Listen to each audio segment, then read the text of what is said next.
Merci à toutes et à tous d'être ici ce soir. Je m'appelle Grégoire Milot. Mon rôle est de vous donner la parole et de donner la parole aux intervenants. J'ai eu la chance d'animer un certain nombre de rencontres qui se sont déroulées pendant cette concertation. Et je vous laisse, monsieur le maire, la parole pour introduire. On est chez vous, à Athis-Mons. Et donc je vous laisse la parole pour nous accueillir chez vous. Bonsoir à toutes et tous. Merci, merci, Madame la directrice, Monsieur le directeur.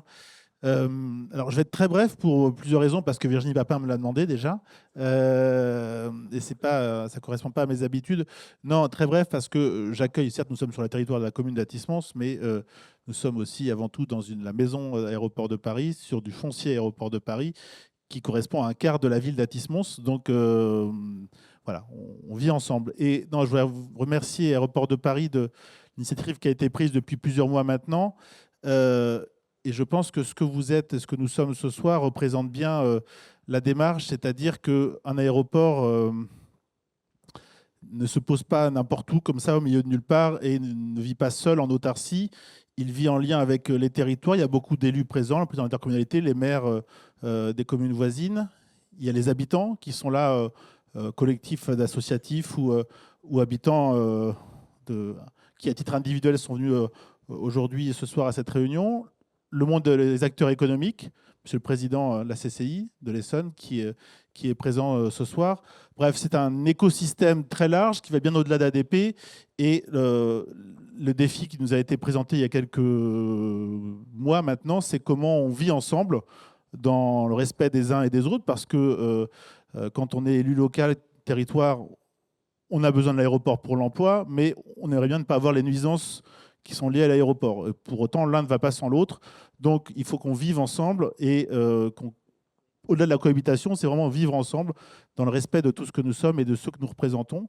Et je pense que c'est l'exercice difficile qui a été tenté par Aéroport de Paris il y a quelques semaines, quelques mois, qui nous propose une projection pluriannuelle de l'aménagement de l'aéroport. Et en tout cas, je ne sais pas si tout se mettra en place en 2035, on se reverra dans 11 ans ici, mais en tout cas, ça nous permet de définir des caps, des objectifs, et c'est bien là l'essentiel. En tout cas, merci de votre démarche, merci de cette démarche peut-être unique, c'est la première fois que ça arrive au niveau de l'aéroport de Paris, donc voilà, merci à vous. Merci, Jean-Jacques Brousseau. Merci. Merci beaucoup. Je m'appelle Grégoire Milot et donc je suis énormément de concertation. Or, il y a un moment qui, en règle générale, n'est pas bien fait, c'est le bilan. C'est pourtant ce qu'il y a de plus important. Vous avez parlé, beaucoup de choses vous ont été présentées. Là, l'idée, il y a eu vraiment un engagement du groupe ADP de revenir vers vous pour bien vous montrer ce qui a été présenté, ce que vous avez dit et ce qui a été retenu. Et c'est vrai qu'on voilà, on est à ce moment de synthèse qui est évidemment important. C'est un moment de présentation, mais vous pourrez évidemment comment dire, réagir et poser des questions. Ce sera un deuxième temps qu'on aura après la présentation qui va nous être faite. Et puis on va aussi faire un compte-rendu de cette rencontre qui sera intégré dans l'ensemble des bilans, du bilan et des réflexions. Je vais vous laisser, Edouard Arkwright, vous êtes le directeur général exécutif du groupe ADP. Je vais vous laisser la parole. Il faut que je parle plus fort ? Voilà. Eh bien, vous faites bien de me le dire.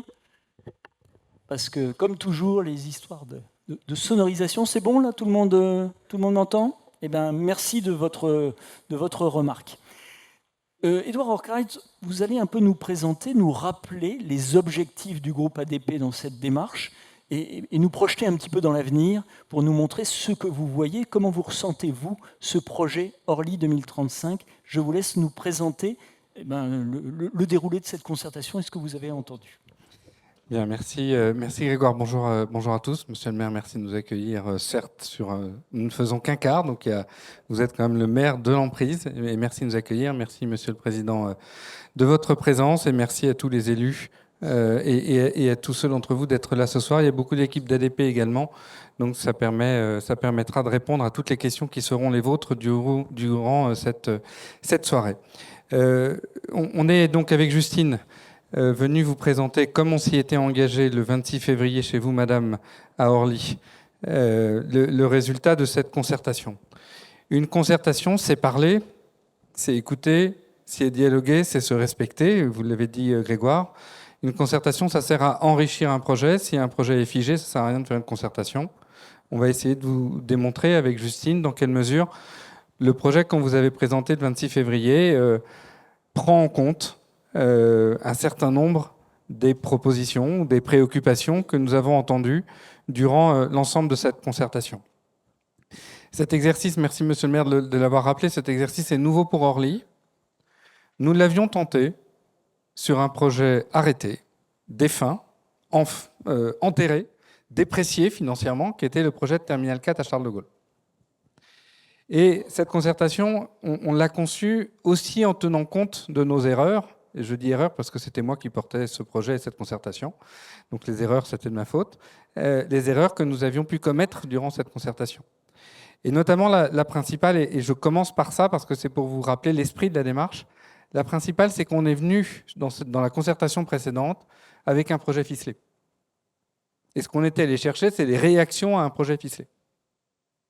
Là, on est venu avec un projet ouvert, ouvert dans ses différentes composantes, ouvert dans la manière également d'appréhender le fonctionnement de l'aéroport jusque dans son intimité, ouvert dans les publics qui sont concernés par cette concertation, et notamment les salariés de la plateforme, et pas seulement les riverains avec lesquels nous vivons. Et donc, c'est ce résultat-là que nous allons essayer de vous présenter avec Justine. Cette concertation, elle ne partait pas non plus de rien, puisqu'on pouvait s'appuyer sur deux éléments qui ont fondé le travail qu'on va vous présenter. Le premier, c'était l'ambition qu'avait portée et définie Justine, et Justine nous avait convaincus de l'afficher, qui était l'ambition de zéro émission nette au sol à l'horizon 2030. Et le deuxième, c'était le travail réalisé avec tous les partenaires de la plateforme dans une alliance, l'alliance environnementale, de 44 partenaires de la plateforme, dont un certain nombre sont présents ce soir.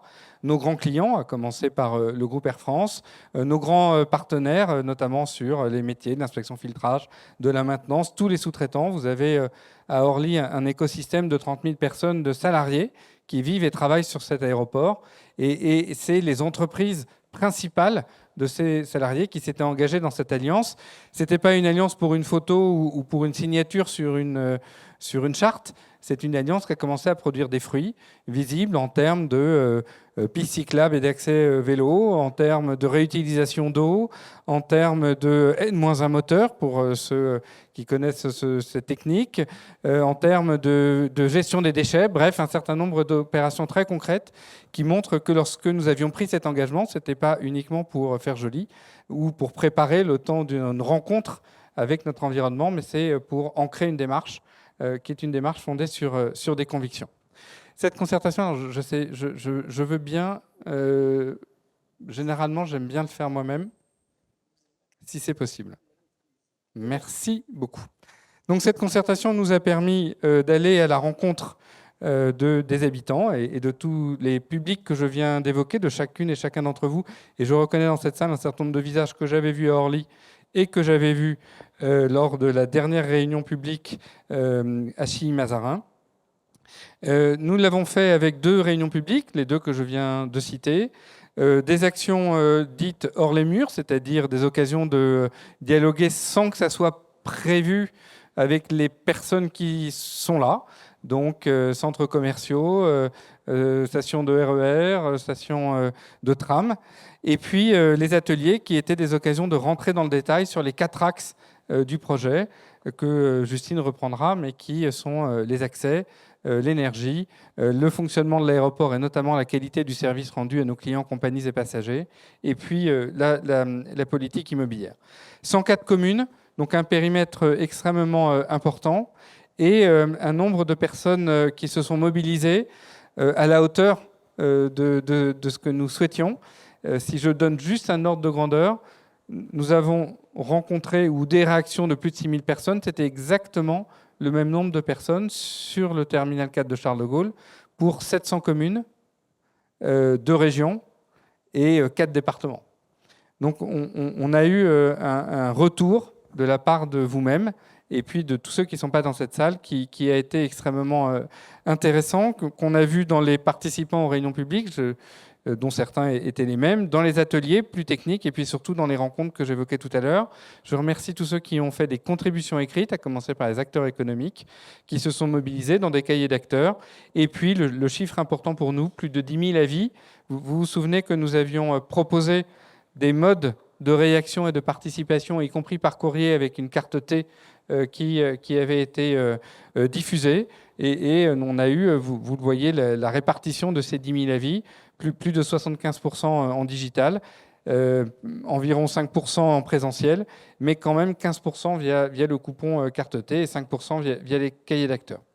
Ce point est important puisque, comme je ne l'ai pas encore dit, mais certains d'entre vous s'en souviendront, nous avons travaillé avec le Conseil de la Commission nationale du débat public sous son égide, en bénéficiant du soutien et du conseil de garantes qui ont l'habitude de ce type de discussion. Et on avait pu mettre en place ces différentes propositions sur la recommandation et suite à ce dialogue avec les garantes. Quel est le contenu des avis ? Plus de 50%, c'est la mobilité. C'est un élément qui, pour nous, a été extrêmement important, intéressant. C'est une petite surprise, je dois le reconnaître.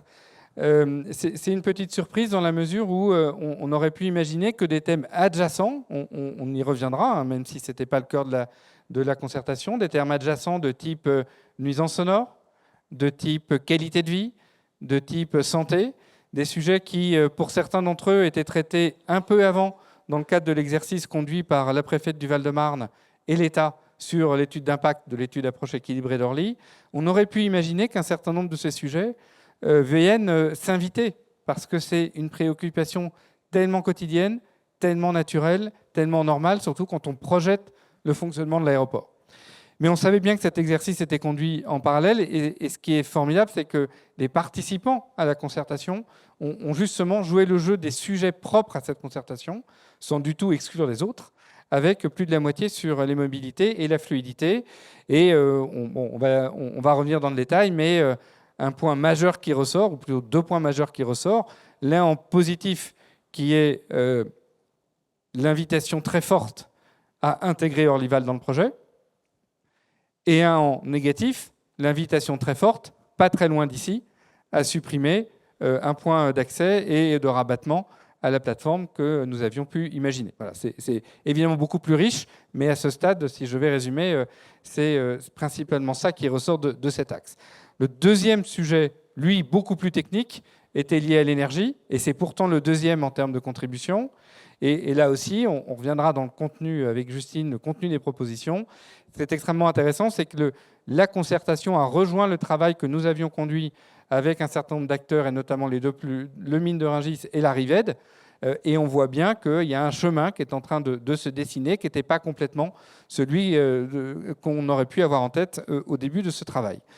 Les deux autres axes, donc programmation immobilière et hospitalité, c'est-à-dire le fonctionnement de l'aéroport et la vision qu'on peut avoir de la qualité du service fourni à nos clients passagers et aux compagnies, ont été les deux autres éléments qui ont nourri les avis que je viens d'évoquer. On a ensuite eu évidemment le sujet des avis, dans les avis plus généraux, si on les détaille, il y a le sujet des nuisances que je viens d'évoquer, et c'était normal et totalement légitime. Chacun sait que le projet de projection dans lequel nous sommes et que nous vous présentons ne fait pas l'impasse sur ce sujet, dans la mesure où, en parallèle, l'État a conduit un exercice qui l'a amené à prendre des positions que le ministre président Durovray aura à traduire en décision politique. Et le sujet des restrictions d'exploitation a pu quand même être exprimé, et c'est heureux, c'est bien, ça nous a permis là aussi de montrer que ce sujet-là n'était pas absent, quand bien même il n'était pas formellement un objet de la concertation. Une grande majorité des avis généraux a été positif. Vous trouverez dans la brochure de restitution les verbatims critiques, négatifs, voilà, dans la mesure où nous n'avons rien à cacher de ce qui a été formulé. En termes de projets prioritaires, on retrouve un peu le miroir de ce que je viens d'évoquer, la question du stationnement, où, comment, dans quelles conditions. Et dans quelles conditions, c'est aussi pour un certain nombre de professionnels de la mobilité, dans quelles conditions on peut accéder aux terminaux. La question du transport collectif en site propre, dont vous vous souvenez que c'était le point majeur pour nous comment faut-il un transport collectif en site propre? Nous, on en est convaincus. Quel type et quelle place de l'Orlyval dans cette réflexion sur le TCSP? Et du coup, si on met un TCSP, quel impact ça a sur nos linéaires et sur le premier point qui est celui du stationnement et de la place de la voiture dans un aéroport qui a été conçu pour la voiture en entonnoir? Et puis, évidemment, les deux autres sujets que j'ai pu évoquer, les énergies bas carbone et la qualité de service. Voilà de manière extrêmement schématique, une concertation qui est beaucoup plus riche dans ses restitutions et dans ses occasions de rencontre. Ce que je vous propose désormais, c'est que Justine rentre dans le détail de ce que nous retenons axe par axe, les points de travail, les points d'amélioration, ou au contraire d'amélioration par la suppression de certaines parties du projet. Et puis après, j'aurai un petit propos qui terminera cette introduction pour dire comment on voit les prochaines étapes et comment on va essayer de faire vivre cette présentation. Merci beaucoup. Merci beaucoup pour cette présentation et ces retours. Ces retours qui sont liés à votre forte participation. Je vais peut-être appeler Anne-Laure Mathieu et Justine Coutard, puisque vous allez nous présenter voilà, les retours et surtout comment le projet va avancer de Paris-Orly 2035. Je vous laisse, Justine Coutard, vous êtes directrice de Paris-Orly. Je vous laisse la parole. Bonsoir à tous. Déjà, permettez-moi de vous remercier d'être aussi nombreux. Je pense qu'on a battu le record d'affluence ce soir et c'est heureux. J'espère que les échanges seront aussi nourris, aussi riches qu'ils l'ont été pendant les 3 mois de concertation. Donc on va rentrer axe par axe pour d'abord revenir sur le projet initial, vous détailler les propositions, le contenu des avis qu'on a reçus sur ces différentes thématiques et en retour les engagements qu'on prend et de quelle manière on fait évoluer le projet à la lumière de ces contributions.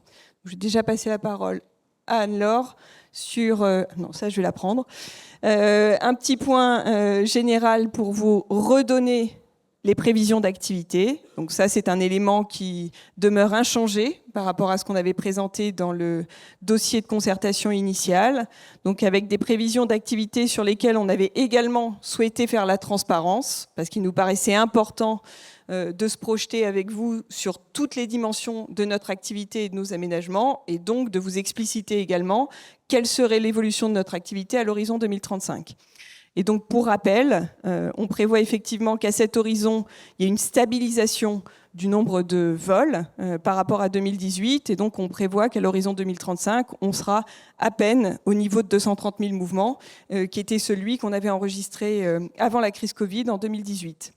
En revanche, on s'attend à une augmentation du nombre de passagers dans notre aéroport, donc une stabilisation du nombre de vols, mais des vols mieux remplis, pour 2 raisons. D'une part, parce qu'avec les avions de dernière génération, on a une offre de sièges qui est un peu plus abondante.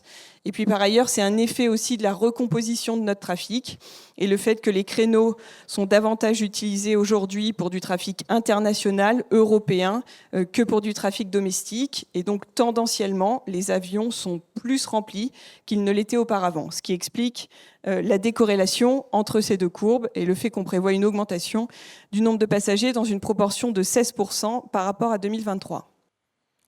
Alors là, on voit les 4 axes qui vont être développés. Donc sur le premier axe, s'agissant des mobilités décarbonées et désaxées, d'abord un retour sur le contenu initial du projet. Je laisse Anne-Laure cette fois-ci. Bonsoir à toutes, bonsoir à tous. Donc moi, j'ai effectivement la charge de vous représenter ce que nous avions présenté en février et ensuite de voir quelles sont les évolutions que nous pouvons apporter à ce projet d'aménagement.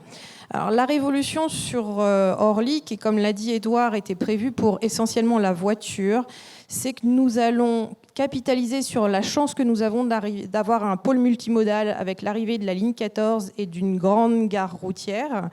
Et nous cherchons à avoir plus de fluidité et un report modal maximum vers les transports en commun.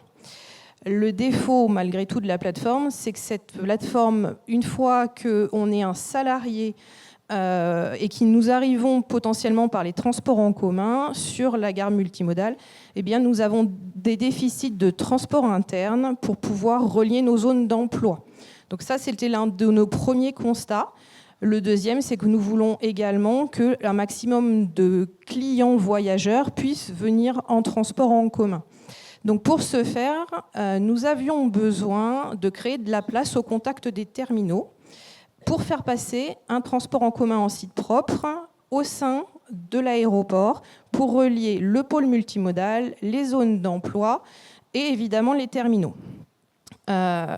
Donc nous avions prévu 2 lignes de transport en commun que vous avez en bleu soutenu qui desservent différentes zones de stationnement. L'ambition était également de fluidifier un maximum les accès à la plateforme, d'éviter le trafic qui passe du nord au sud. Et donc l'idée était que les gens venant du sud puissent se stationner sur 2 pôles de stationnement au sud, donc les 2 gros P que vous voyez à l'écran. Et puis les gens venant de nord, en revanche, se stationnent sur 2 pôles de stationnement au nord. En supplément, on a beaucoup de salariés en particulier qui habitent dans les environs de l'aéroport. Et donc ces 2 lignes de transport en commun sont accompagnées systématiquement de pistes cyclables. Et il y a également d'autres liaisons cyclables complémentaires pour relier les territoires, puisque aujourd'hui nous avons des continuités qui n'existent pas. Ce sont les pointillés bleus que vous avez à l'écran. Donc voilà un peu comment le projet avait été initialement pensé. Je vais laisser Justine parler des évolutions suite à vos remarques, idées, contributions. Merci beaucoup. Donc effectivement, sur ce volet, on a eu, comme le rappelait Édouard, la grande majorité des propositions. Plus de la moitié des avis ont porté sur ce volet, qui est sans doute d'ailleurs l'axe le plus transformant du projet. Donc s'agissant du mode de transport interne, on a eu une invitation appuyée à reconsidérer Orlyval et à étudier la possibilité qu'Orlyval nous serve d'assise à ce mode de transport collectif interne. Alors évidemment, aujourd'hui, l'infrastructure d'Orlyval ne permet pas de couvrir la totalité de notre besoin. Et quand vous voyez la boucle nord, en fait, ça fait aujourd'hui à peu près la moitié de ce dont on aurait besoin. Mais donc, la proposition qui nous était faite, c'est de voir si on pouvait prolonger Orlyval et s'en servir comme mode de transport collectif interne, en tout cas pour la partie sur notre emprise.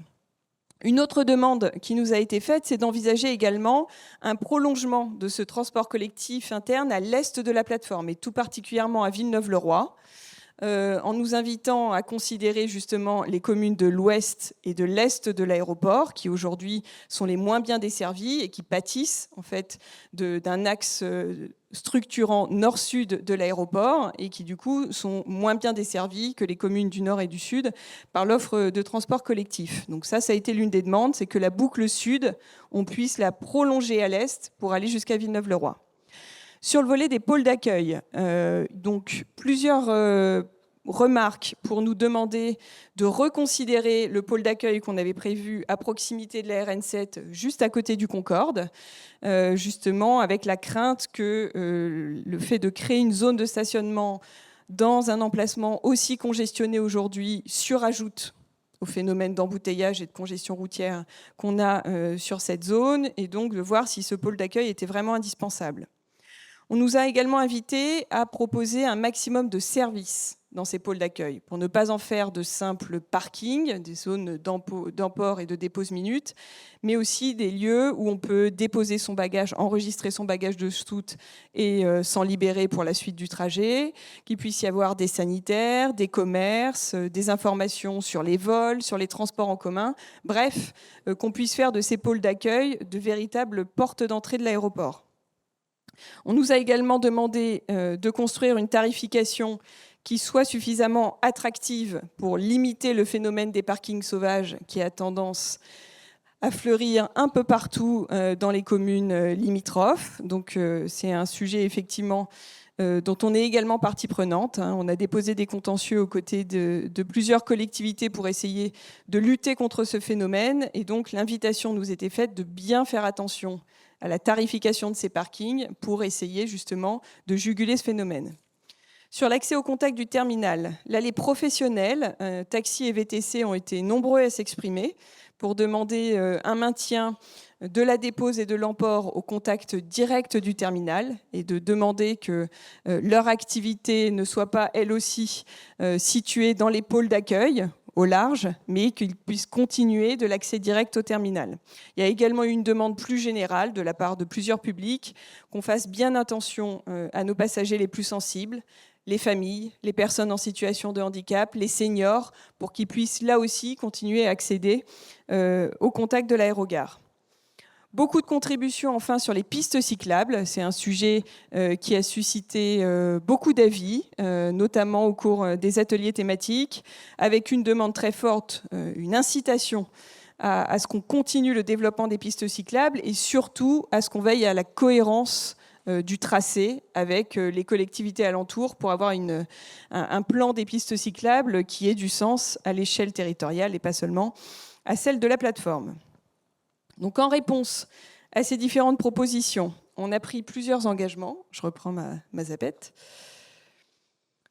Le premier, c'est qu'on a d'ores et déjà acté la suppression du parking le long de la RN7, donc le pôle d'accueil qui était prévu au sud de la plateforme à proximité du Concorde. On a décidé d'y renoncer compte tenu des retours plutôt défavorables qu'on avait reçus.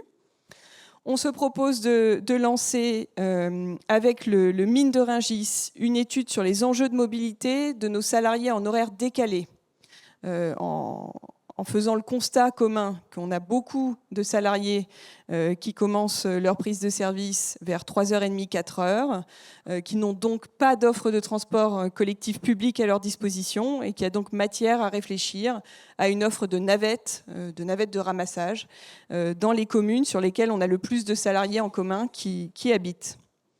On lance également des groupes de travail avec les professionnels, taxis et VTC sur l'accès aux terminaux.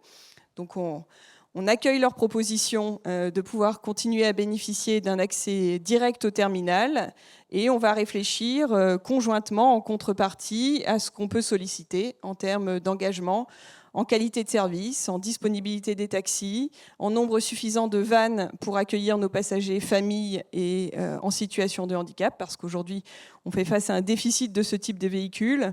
Bref, essayer de bâtir ensemble un nouveau contrat de service entre l'aéroport et les professionnels pour que l'accès au terminal soit assorti aussi d'engagement de la part des professionnels sur la qualité de service et la fluidité notamment, la bonne disponibilité des taxis et VTC.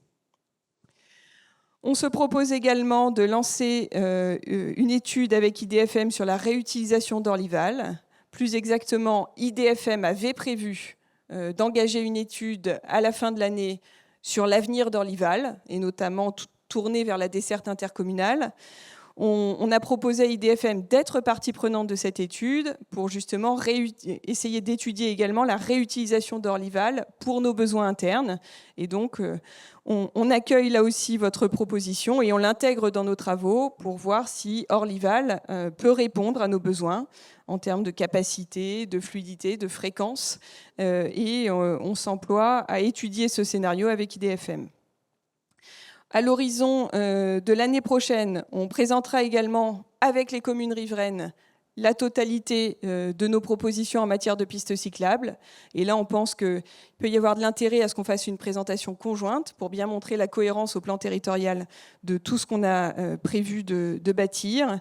Et également, à l'horizon de la fin d'année 2025, on fera un retour sur l'étude de faisabilité du prolongement du transport collectif interne jusqu'à Villeneuve-le-Roi. Donc là, on lance les études de faisabilité sur cette proposition et on s'engage à revenir vers vous d'ici un an avec les résultats de cette étude. Et enfin, à l'horizon du projet, on se propose plus largement d'intégrer toutes les propositions qui nous ont été faites s'agissant des pôles d'accueil et donc d'intégrer dans le cahier des charges de ces nouveaux pôles d'accueil le fait d'avoir une tarification qui soit suffisamment attractive et une offre de services dédiée qui en fasse véritablement des portes d'entrée de l'aéroport et pas seulement des parkings éloignés. Voilà sur ce premier axe. Sur le deuxième, donc sur les énergies, alors voilà, simplement pour vous expliquer, on a essayé de resituer sur le plan, de mettre en évidence les différents engagements qu'on avait pris et de quelle manière, du coup, ça infléchit le plan initial et notre projet d'aménagement. Mais donc, c'est mis sur le plan ce que je viens de vous dire. Alors, on passe au deuxième thème, au deuxième axe, le développement des énergies bas carbone en lien avec les besoins du territoire. Et l'intervenant, voilà, c'est Yann Elbillard. Vous êtes directeur adjoint du développement durable. Et nous vous laissons nous présenter un petit peu le projet qui a été présenté sur ce thème durant la concertation. Merci. Bonsoir à toutes et tous. Et effectivement, ravi de voir le fort succès de la soirée. On a bien fait de ne pas se mettre dans l'auditorium finalement. On aurait eu chaud. À propos de chaleur et d'électricité quand même, on va vous parler énergie décarbonée et biodiversité. Alors je commence par le volet énergie si vous voulez bien, pour rappeler l'ambition qui a été présentée dans le projet, qui a donné lieu à également un atelier thématique dédié sur la question énergétique. Il convient de bien distinguer la partie production d'énergie et la partie distribution. Et notre projet comporte bien évidemment les deux. Je commence par le volet production. Différents projets ont été présentés. Sur le volet électrique, on parle surtout de photovoltaïque. Alors, en l'occurrence, un seul picto sur la slide. Dans les faits, ce seraient des projets photovoltaïques disséminés qu'on vous a proposés dans le cadre de cette concertation et de ce projet. Pour ce qui est des énergies thermiques, on propose une unité de méthanisation, initialement localisée au sud-ouest de la plateforme, pour une production de chaleur à partir de déchets, bien évidemment, et également une unité de géothermie qui viendrait compléter la géothermie dont on dispose déjà actuellement sur l'aéroport, laquelle est située en plein milieu à cœur d'Orly, au niveau de la centrale le long de la RN7. Je garde pour la fin la question de l'hydrogène qui est un petit peu hybride. Je bascule sur le volet distribution. En matière de distribution, on prévoit des énergies de distribution, la distribution d'énergie surtout à des fins de mobilité. Donc pour accompagner l'essor des nouvelles mobilités, la mobilité électrique, avec des points de charge et des stations dédiées de recharge pour les véhicules électriques, et également une station dite multi-énergie qui aurait la particularité de pouvoir distribuer pour différents cas d'usage plusieurs vecteurs énergétiques. Donc on parle notamment d'hydrogène, d'électricité également, et puis on a étudié des énergies dites biosourcées pour cette station multi-énergie. Alors, le cas de l'hydrogène est un petit peu particulier. On vous a présenté, dans le cadre notamment de l'atelier dédié, le fait qu'on envisage plusieurs scénarios, potentiellement une production sur site ou un import. Voilà, ça reste ouvert et en cours d'étude. Et assurément, une capacité de liquéfaction de l'hydrogène sur le site et de distribution de l'hydrogène. Voilà. Dans le paysage, on vous présente un projet à horizon 2035. 2035, si on prend un tout petit peu de recul, et également l'horizon temporel qui est souvent cité par les acteurs du transport aérien, et en l'occurrence Airbus, pour les premières mises en service d'avions propulsés à l'hydrogène. Voilà. Donc on s'inscrit dans cette temporalité. En matière de biodiversité, sur la biodiversité, on porte essentiellement une action phare, qui est de se donner les moyens de préserver ce qui nous est cher et la richesse des prairies aéronautiques, qui constituent un des poumons, on peut presque le dire, en tout cas à l'échelle de l'Île-de-France, on ne va pas raisonner plus loin, mais qui sont des surfaces à préserver absolument, à sanctuariser. On complète sur le volet biodiversité avec un thème adjacent qui est celui de l'eau. Il y a un lien évident entre eau et biodiversité. Et le projet qu'on a porté dans la concertation et qu'on a souhaité enrichir grâce à vos contributions, et comment on allait affiner notre stratégie, c'est un tout petit peu technique, qu'on appelle ZIN, pour zéro imperméabilisation nette, donc de s'assurer qu'on maximise le cycle de l'eau avec un maximum d'eau qui puisse aller directement dans les nappes, recharger les nappes, aller directement dans les parcelles. Et donc il y avait besoin d'affiner avec vous cette stratégie ZIN. Je suppose que tu y reviendras juste après. Et en parlant le mot de conclusion, donc c'était de dire que sur la base, ce qu'on a souhaité, c'est donc outre la stratégie ZIN et la sanctuarisation de la biodiversité, si je reviens sur l'énergie 30 secondes, c'est de dire finalement quel vecteur énergétique, pour quels usages et quels clients. D'où l'importance de parler avec les territoires et les acteurs économiques en sortant de la plateforme pour s'assurer d'adresser bien la question et d'avoir le bon vecteur énergétique pour le bon usage. Merci beaucoup. Alors sur ce volet, quelles sont les propositions qui ont été faites durant la concertation et quels sont les engagements portés par le groupe ADP? Alors, les principales propositions sur ce volet, qui, je le rappelle, ont été nombreuses, plus de 1000 avis sur un sujet pourtant assez technique. Donc, d'abord, sur le volet géothermie, un appel à bien coordonner l'ensemble des porteurs de projets industriels de fourniture de chaleur. Et donc la concertation nous a aussi servi de ce point de vue de révélateur des projets des autres, et donc d'avoir connaissance de projets qui pouvaient émerger aux alentours, que ce soit d'ailleurs d'autres puits de géothermie ou de la récupération de chaleur fatale issus de projets de data center. Et donc il y a eu plusieurs avis convergents pour nous demander de bien veiller à la cohérence d'ensemble de tous ces projets. Une proposition également de la RATP de pouvoir exploiter un foncier disponible pour y développer la géothermie, en tout cas d'explorer cette hypothèse.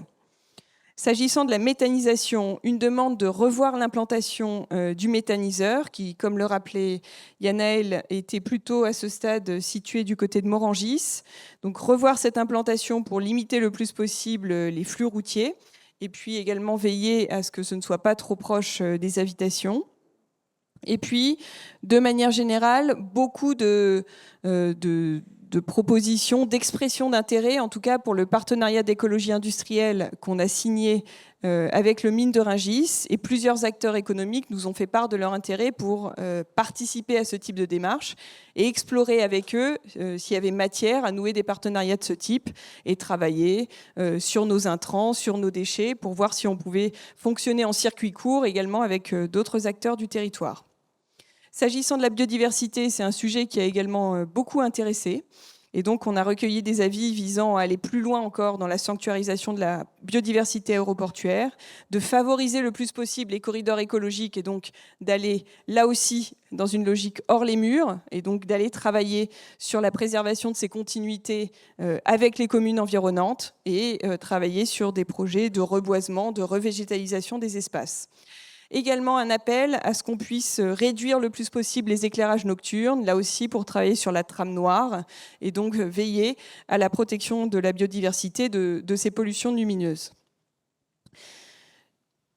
En réponse à ces propositions, on a également pris toute une série d'engagements. Le premier, c'est de revoir l'implantation de l'unité de méthanisation, donc en réponse à l'interpellation qui nous était faite sur ce volet, et essayer de trouver une implantation qui soit plus au nord, donc plus à proximité du mine de Rungis, qui est notre partenaire en matière de production de biodéchets, pour limiter le plus possible les flux de camions pour les communes riveraines, et bien évidemment essayer de trouver une implantation qui soit éloignée des habitations pour limiter les nuisances éventuelles pour les habitants.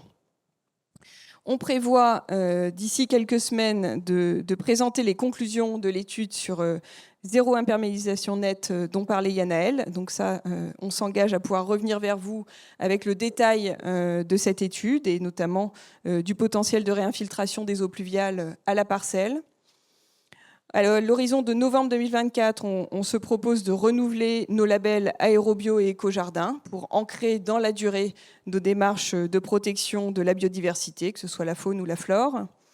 On lance du coup un groupe de travail sur la réduction des éclairages côté piste dès les prochaines semaines pour voir si on peut aller encore un peu plus loin tout en respectant la réglementation sur le sujet et en veillant bien sûr à la sécurité aéronautique, mais voir si on peut là aussi essayer de réduire l'intensité lumineuse.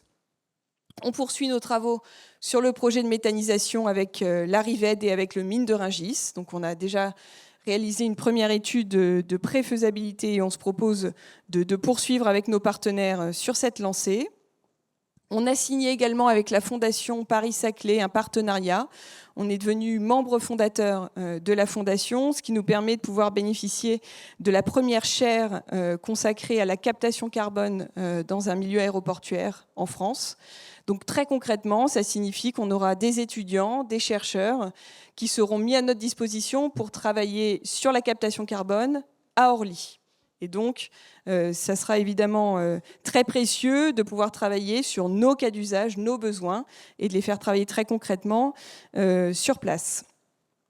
Enfin, au premier trimestre 2025, on s'engage à revenir vers tous les partenaires qui ont exprimé leur intérêt, soit pour un partenariat en matière de production d'énergie renouvelable, soit sur un partenariat en matière de biodiversité, et de voir justement ce qu'on peut enclencher ensemble. Et enfin, on se propose de pérenniser la journée annuelle de la biodiversité le 22 mai. On avait organisé une manifestation ici même avec beaucoup de scolaires, beaucoup d'associations, qui avait été un beau succès. Et donc, on se propose de renouveler l'événement tous les ans. Voilà sur cet axe 2. Eh bien, merci. On peut voir peut-être sur la slide suivante l'organisation géographique justement des différents projets que vous avez présentés.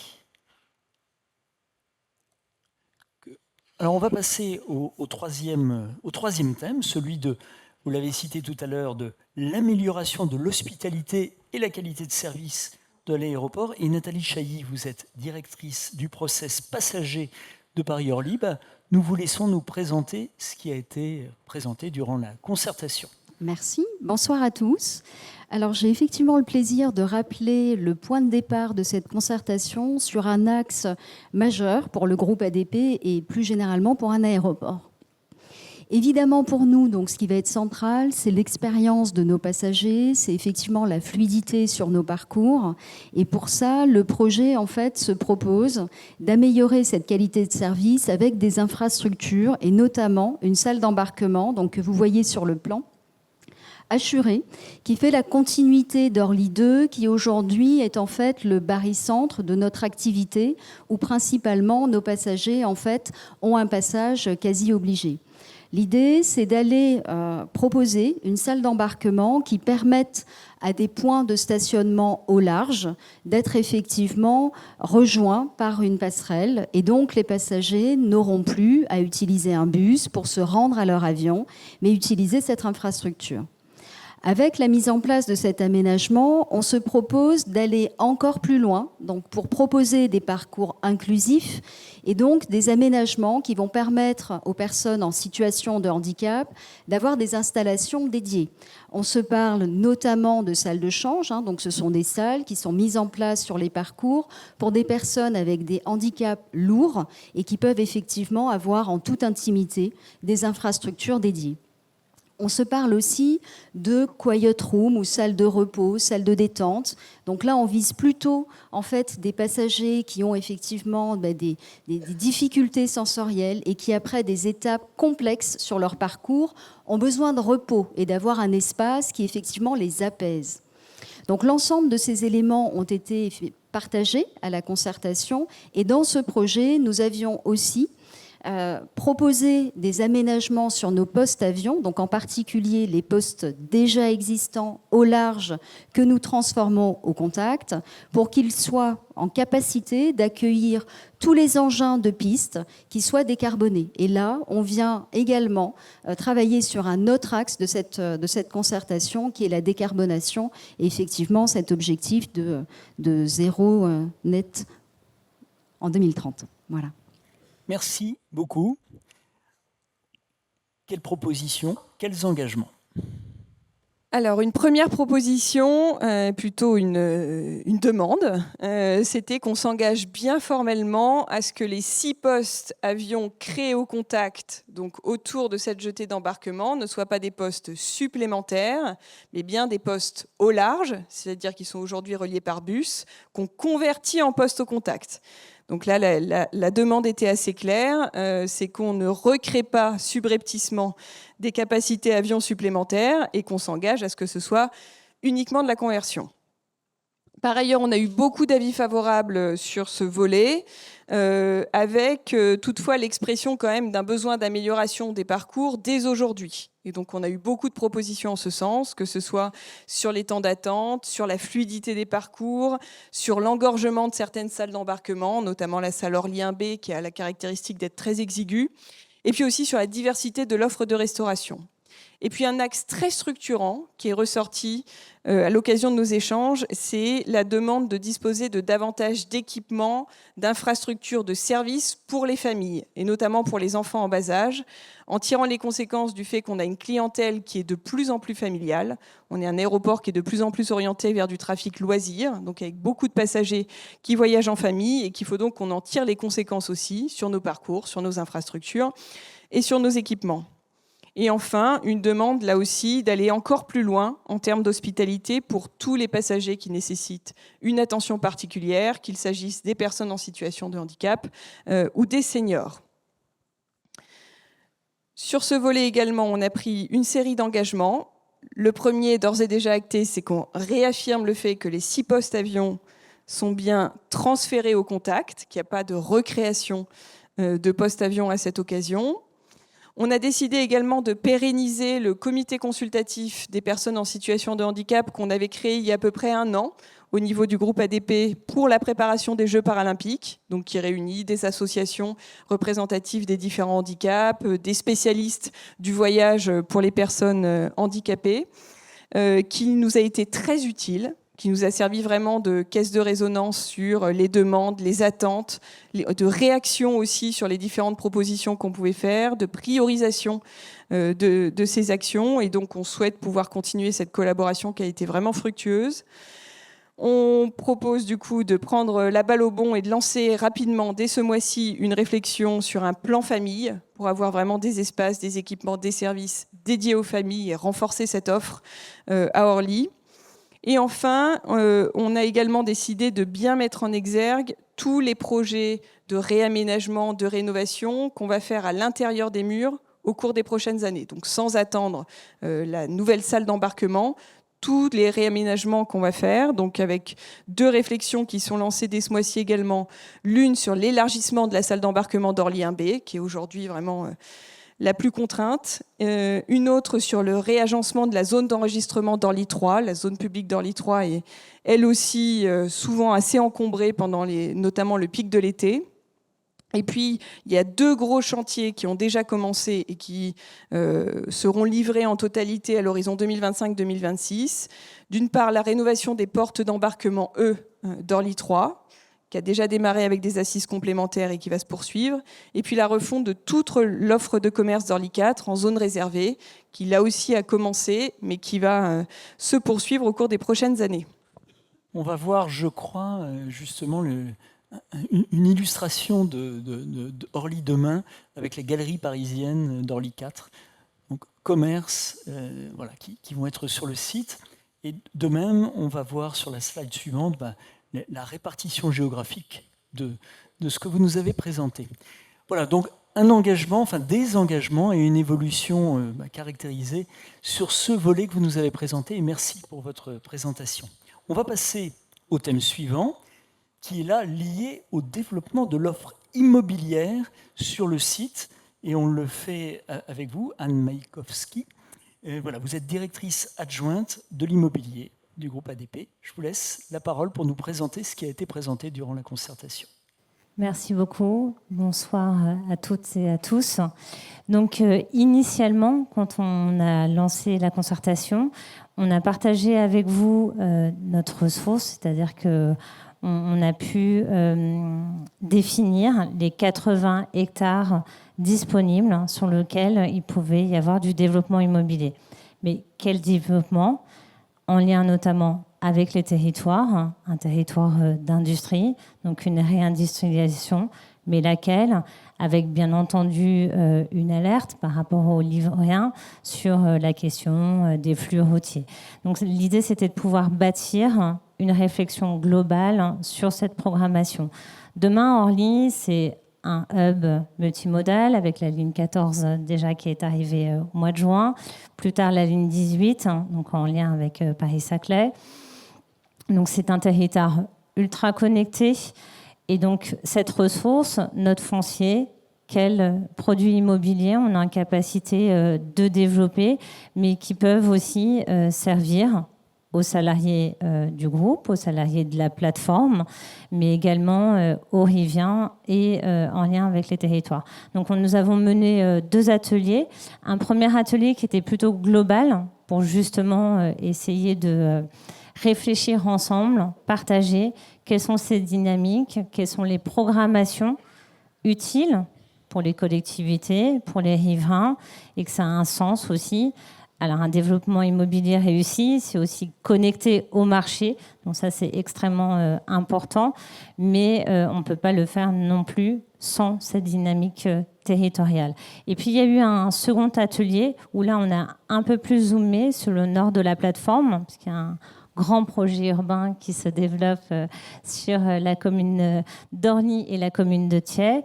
Et là, c'était plus de zoomer sur la question des services, des aménités urbaines, comment on a cette interaction avec la ville et la plateforme aéroportuaire, comment on est en capacité d'avoir ces dynamiques urbaines tant au niveau de l'espace public que des services.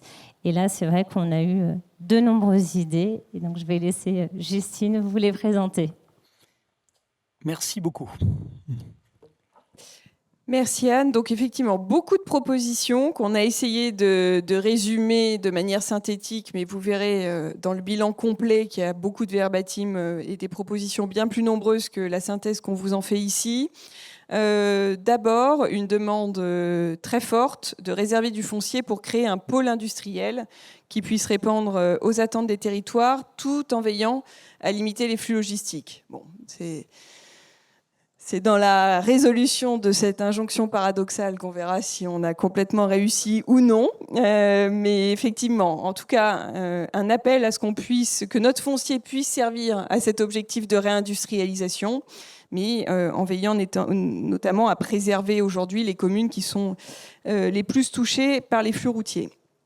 Également, la demande de mettre en place un nouvel outil de formation, notamment de formation professionnelle qui bénéficie aux différents acteurs de la plateforme et en lien avec les filières de développement et les territoires là aussi. Alors, beaucoup de demandes effectivement sur une offre de services élargie. Donc, parmi les propositions qui ont surgi, il y a des salles de sport, des espaces verts accessibles aux riverains, des crèches, des maisons de santé. Bref, beaucoup de demandes de services, notamment pour le quartier au nord de la plateforme qu'évoquait Anne. Et puis, de manière plus transversale, beaucoup d'avis en faveur d'un développement immobilier qui soit exemplaire sur le plan environnemental comme sur le plan sociétal. Donc, une invitation là aussi à avoir un rôle de démonstrateur des meilleurs standards en matière de construction. On a pris beaucoup d'engagements sur ce volet également. Le premier, c'est que pour chaque projet immobilier, on veille à ce qu'il y ait un espace végétalisé sur la passerelle et donc intégrer cette logique de végétalisation dès la conception du projet. On se propose également de lancer le projet de création d'un CFA, des métiers de l'aéroportuaire, à Orly, et qui puisse répondre non seulement à nos besoins, groupe ADP, mais aussi et surtout aux besoins de nos partenaires, compagnies, prestataires d'accueil, d'assistance en escale, de sûreté, d'accompagnement des personnes en situation de handicap. Donc c'est un projet sur lequel on est en train de travailler, et tout particulièrement avec la Faculté des métiers de l'Essonne, qui est déjà l'un de nos partenaires en matière d'apprentissage, et avec lequel on est en train de mener cette réflexion de manière très active. Il a également été décidé d'inscrire le site Grand Cœur d'Orly comme site clé en main France 2030. Si je traduis, ça signifie qu'on est disposé à ce que ce foncier puisse servir pour accueillir une industrie innovante, et donc site prêt à accueillir les programmes qui pourraient émerger dans le cadre de France 2030, avec le soutien, bien entendu, de Grand Orly Seine-Bièvre. On se propose d'organiser un rendez-vous annuel sur la programmation immobilière pour justement suivre l'évolution des projets et continuer ce dialogue avec vous pour vous expliquer comment les projets mûrissent et évoluent dans le temps. À l'horizon du deuxième trimestre 2025, 2 engagements. Le premier, c'est de déployer une stratégie bas carbone et RSE sur notre patrimoine immobilier et en miroir, d'outiller nos clients locataires sur leur démarche RSE pour que vraiment on puisse couvrir les 2 volets et avoir une dynamique qui soit vraiment cohérente. Et enfin, à l'horizon de la fin d'année 2025, donc dans un an, on prévoit d'obtenir le label Biodiversity, qui là aussi est un engagement en matière de préservation de la biodiversité, et puis de développer un programme qu'on a appelé Hospitalité hors les murs, autour du quartier de Cœur d'Orly, là où aujourd'hui on a à la fois une zone hôtelière et tertiaire, pour avoir des aménagements urbains autour de ce quartier avec de la végétalisation et des équipements pour là aussi humaniser, urbaniser les immeubles qu'on a construits. Voilà sur ce volet immobilier, donc en image, voilà ce que ça donne. Et puis maintenant, je vais laisser la parole à Édouard. Bien, merci Justine, merci Anne, merci Anne-Laure, merci Yanaël, merci Nathalie. Donc, rapidement, parce qu'on a déjà beaucoup parlé, on a quand même des objectifs transversaux. Le premier, c'est tout simplement pour se dire que si on n'a pas l'occasion de revenir vers vous, vous pouvez nous dire que c'est des engagements d'un instant. Or, comme on est là pour longtemps, autant avoir de nombreuses occasions de vérifier qu'on n'a pas raconté des carabistouilles. Donc, ça veut dire un rendez-vous annuel sur ces différents engagements. Deuxièmement, on va avoir un support juridique qui est le lancement de la première procédure d'autorisation environnementale qui, du coup, va être précédée d'une enquête publique, ce qui permettra, au-delà des propos, de vérifier que ça s'ancre bien dans les documents d'urbanisme qui sont présentés et les procédures d'urbanisme. Dans la démarche qui est la nôtre, on compensera bien évidemment tous les projets, toutes les émissions carbone liées au projet. Et puis, sur la suggestion d'un certain nombre des élus et des maires, dont certains sont présents dans cette salle et qui se reconnaîtront, on a ouvert la possibilité de regarder dans quelle mesure ADP pouvait soutenir des projets d'aménagement des collectivités les plus survolées, autour des thématiques de l'habitat insalubre, de l'insonorisation, mais également des aménagements paysagers, considérant qu'il y avait un certain nombre de cas et de projets dans lesquels l'intérêt social d'ADP, l'intérêt local d'acteurs et notamment de collectivités et l'intérêt général qui nous anime tous pouvaient converger et que dans ces cas-là, il ne fallait pas se priver de le faire avancer. Voilà, on a été extrêmement rapide. Juste, si vous me permettez, Grégoire, juste pour dire que si un jour les historiens de l'aéronautique prennent les documents présentés dans nos premières projections stratégiques, les documents de nos comités d'engagement, les documents présentés à la concertation le 26 février et ceux qui sortent d'aujourd'hui, ils verront l'évolution d'un projet. Et ce que j'espère, c'est que ceux qui verront les documents d'après considérons que nos paroles auront été respectées et tenues et nos engagements tenus, ce qui ne nous empêche pas de continuer à pouvoir l'améliorer. Merci. Merci beaucoup, parce que c'est vrai qu'en quelques semaines, vous avez produit tout ce que vous nous avez présenté, et je sais à quel point vous avez dû concentrer toutes vos propositions. Et puis c'est vrai en plus que l'été a été particulièrement chargé pour le groupe ADP en raison d'un certain nombre d'événements internationaux auxquels vous avez largement participé. Merci pour votre présentation. Comme je l'ai dit tout à l'heure, l'idée est de réagir ou de poser des questions, sachant que bon nombre de visages qui sont dans cette salle sont des gens que nous avons vus, et vous êtes soit élus, soit habitants. Et en tout cas, je vais vous passer la parole, sachant qu'on va prendre peut-être, je vais prendre, un micro. Voilà, ils sont. Donc, on va donner aux deux mains qui se lèvent. Ce que je vais vous demander, c'est de vous présenter, parce que les éléments sont enregistrés, puis ça permet de savoir qui parle.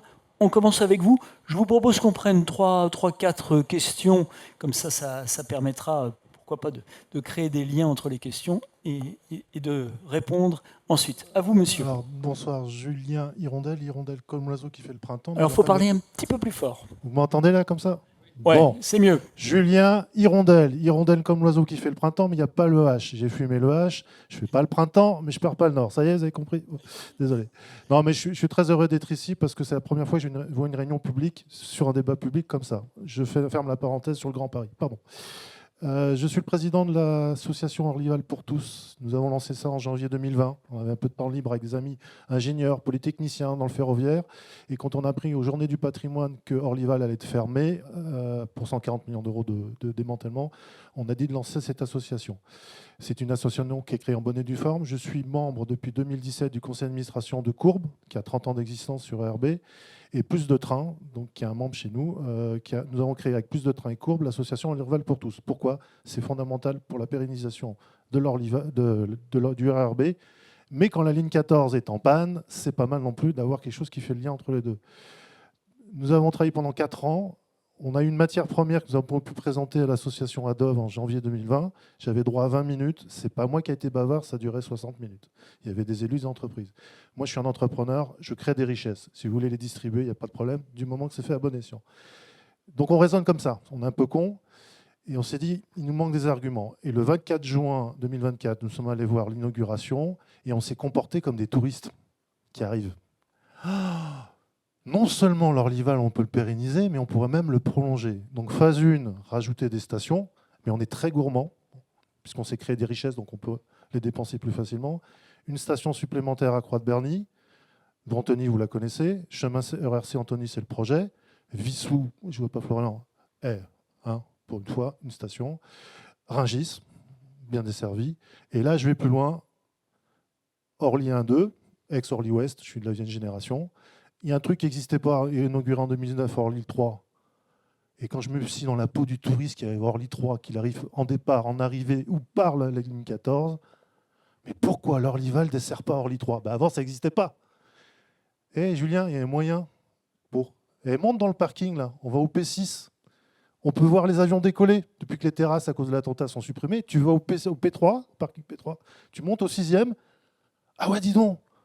Ah bah tiens, il y a un moyen de raccorder l'Orlyval au P3, au chaud, au froid, à l'abri des intempéries. Parce que quand le gars sort de la ligne 14, j'espère qu'il ne fera pas -10.